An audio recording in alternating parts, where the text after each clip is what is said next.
Hello po, Ear Sign, Aquarius, Gemini, and Libra. Kumusta po kayong lahat? Okay, so Ear Sign, maraming salamat po sa walang sawang pagsubaybay sa ating pong daily horoscope. And kung ikaw ay bago pa lang sa ating channel, mag-subscribe na po kayo. And i-click mo na rin yung ating notification bell para lagi kang updated sa ating mga bagong upload. Okay? So Ear Sign, tignan natin, focus ng energy mo ngayon. Ano po ang focus ng energy ng mga Ear Sign? The Sun. Actually guys, parang gusto mo na ng pagbabago or parang feeling mo ang hirap naman ng pagbabagong to. Meron kasi guys magandang nangyayari sa inyo pero parang nahihirapan ka.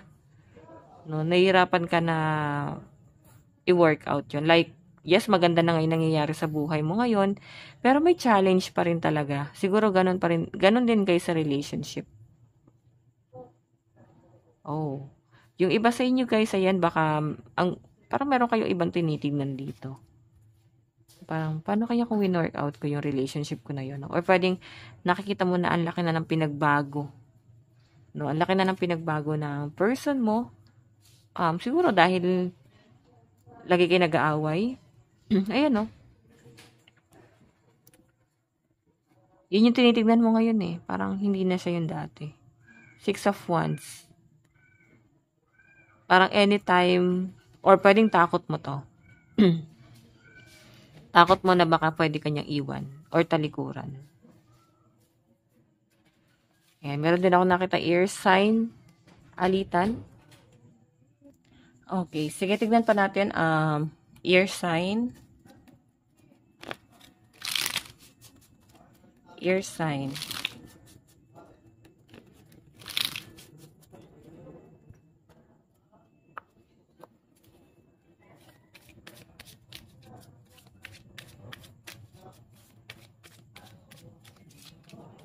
Overload. Air sign, ang dami mo nang iniisip, no? Ang dami mong gawain, ang dami nagpapabigat sa kalooban mo ngayon.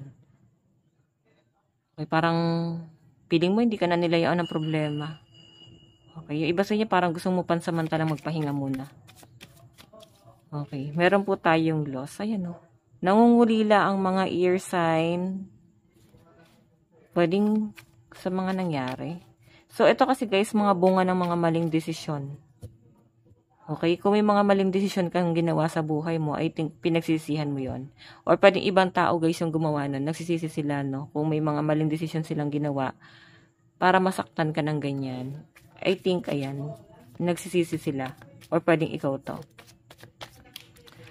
Overall energy, ay no, commitment. May kinakatakutan ng mga ear sign.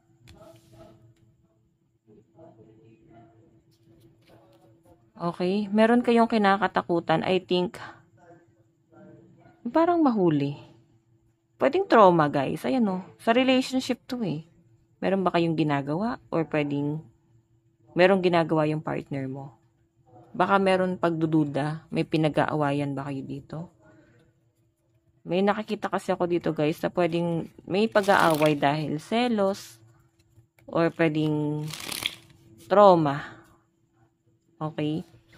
So, pwede naman guys na kung nagkaroon ng second chance dito sa relationship na to, or nagkaroon ng, alam mo yung third party involved, and I think we-knock out nyo. So, pwede yung iba dito guys, yung nagkaroon pa ng trauma dito, is yung nagkaroon ng third party. Natatakot siya magkamali ngayon. Okay? Kung hindi naman kayo guys naghiwalay ng matagal, pwedeng may natatakot dito na magkamali. Pwedeng ikaw o yung partner mo. Okay? So guys, lucky number mo 67, 13, 34, and 55. Tignan pa natin. Meron tayong 7 of Swords.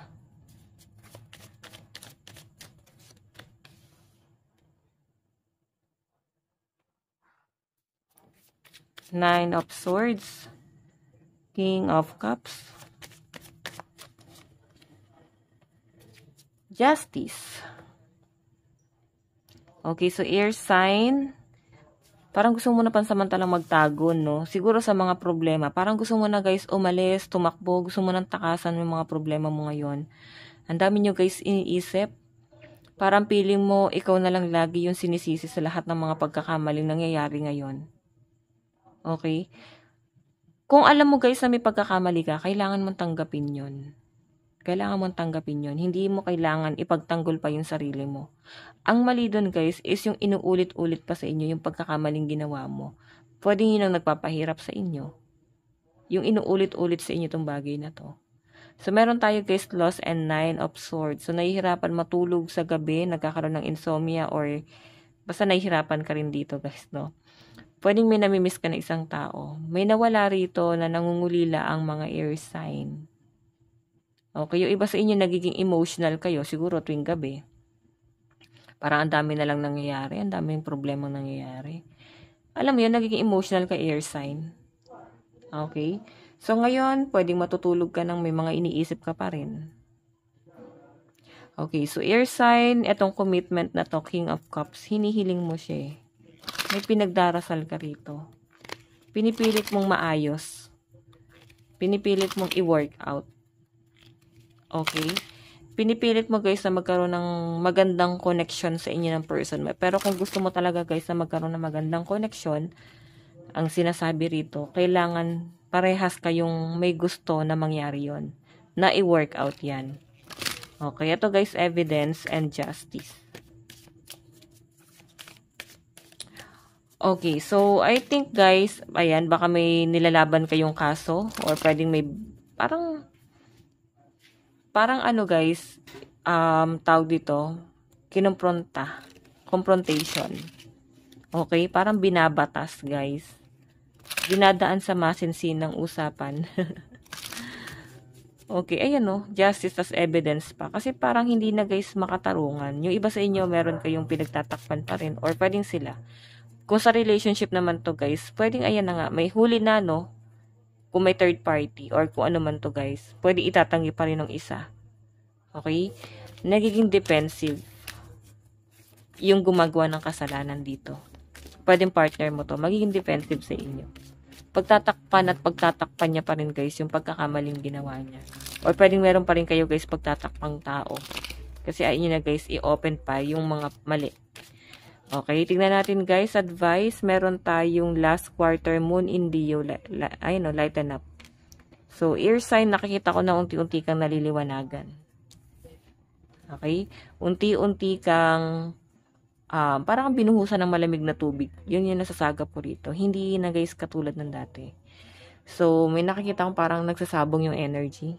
Kung yung isa dati nananahimik, ngayon parang ano na siya. Parang sinasabayan na yung galit. Wala na guys, give and take. Okay, kung sa relationship to guys, no? Sinasabayan ka sa galit or sinasabayan mo yung galit. Pwedeng dahil sa trauma. Sa ginawa sa inyo na tong taong to. Okay? So guys, ito lang po ang inyong reading bukas ulit. God bless and love you all. Bye-bye po.